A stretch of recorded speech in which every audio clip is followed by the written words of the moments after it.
Many people are diagnosed with arthritis, but that doesn't mean they can't live fun and active lives. On this Staying a Step Ahead, we learn how to still enjoy life with arthritis.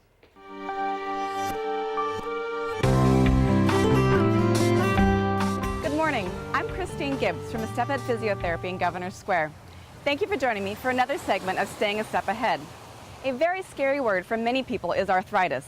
I've had numerous patients over the years come to me terrified because they've been told they have arthritis. My goal today is to convince you that arthritis is not a death sentence and you can lead a fun, active lifestyle despite having arthritis. Although there are many forms of arthritis, today I'll be talking about osteoarthritis. It is the most common chronic condition of the joints and incidence increases with age. It occurs most often in the knees, hips, spine, and hands and is generally associated with wear and tear. However, not everyone gets osteoarthritis. That's because it's a disease and not part of the normal aging process. There's also a secondary form of osteoarthritis, which is brought on by previous injury or surgery or excessive weight. Osteoarthritis is when the cartilage that covers the ends of your bones begins to deteriorate. So this blue section in here is the cartilage that covers the bone. Over time, this cartilage gets thinner and thinner, eventually leading to that bone-on-bone scenario that you often hear people complain about.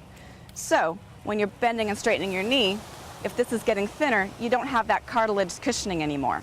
The two most common complaints are stiffness in the morning and pain that limits daily activities. Unfortunately, many people believe that the pain associated with arthritis is unsafe. They become fearful of moving and then start to anticipate pain and avoid activities. This makes your muscles weak and tight, which makes you more sensitive to pain. Thus, a vicious cycle begins. You may have discomfort and pain, but it is not dangerous. It is safe to move, even if you initially experience some pain. Now, for a couple tips to help with arthritis, lose weight. For every 1 pound of excess weight, you add 4 pounds of pressure on your knees and 6 pounds on your hips. So even losing 1 pound will help decrease the stress on your joints. This is just a 4-pound sack of sugar. Can you imagine strapping one of these onto each knee for 1 pound of excess weight? Also, remain active. This keeps the joints moving, which helps them stay lubricated. Joints are designed to move. Muscles and tissue around them become weaker with inactivity. The last tip is exercise. The Arthritis Foundation recommends moderate exercise at least 30 minutes a day, 5 days a week. But that can be broken down into 3 10-minute segments. Now, if it's painful, try some walking, swimming, cycling, even hydrotherapy. So water exercises. Those are great exercises for those of you who have hip and knee pain. Now, let's get started reducing those arthritis symptoms. Start with some strengthening activities. You need to exercise the muscles around those joints that hurt, so your knees, hips, spine, and hands. Do low weight, low impact. Start very minimal and then progress. So, start off with a simple exercise of just squeezing your quad muscle. Just straighten your leg. See how my heel pops up? You're really squeezing that quad muscle. And relax. Squeeze and relax. Now, you can also progress this to sitting off of an edge of a chair and straightening your knee and relax. Now, obviously I can't go all the way down here, but at home you can go all the way down and then all the way back up, really squeezing that quad muscle. Then, once that gets too easy, progress to lying down. Keep one knee bent, it's better for your back. Squeeze that muscle, lift straight up and hold, and back down. Squeeze, lift up, and back down. Then, bend both knees.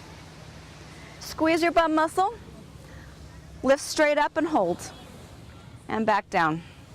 Squeeze, lift up, and hold. Now, once those lying down exercises get too easy, do some mini squats. Get your feet hip width apart and just squat down. Make sure you hold on to something for balance and only go as far as your knees and hips allow comfortably. Then, to do the upper body, okay, now let's work on your upper body. Start with some very basic arm circles. Arms out to the side, just do little circles, frontwards, backwards, make it a little bigger, a little smaller, and then grab some weights.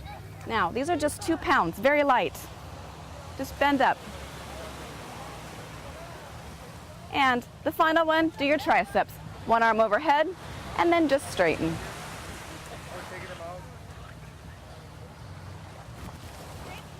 Okay, remember that knee joint I was showing you.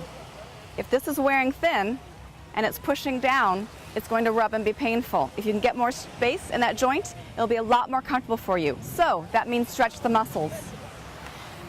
Very basic quad stretch. Grab your ankle and pull back. If that's too painful, you need to put your foot up on something and then bend down, and you'll get a quad stretch just the same without bending your knee. Now, if this is too painful, put your foot up on something, squat down, and you'll get the same stretch without compressing that knee joint causing the pain. Then put your heel up on something and stretch the hamstring.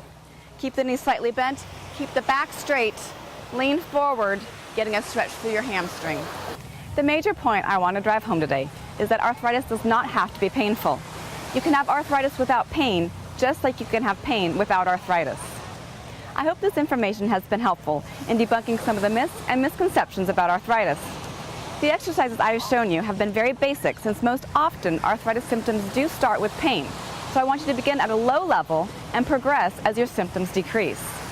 By keeping up with these exercises, over time you should be able to gradually increase your activity and lead a pain-free lifestyle. Thanks for tuning in. Join me next month to continue staying a step ahead.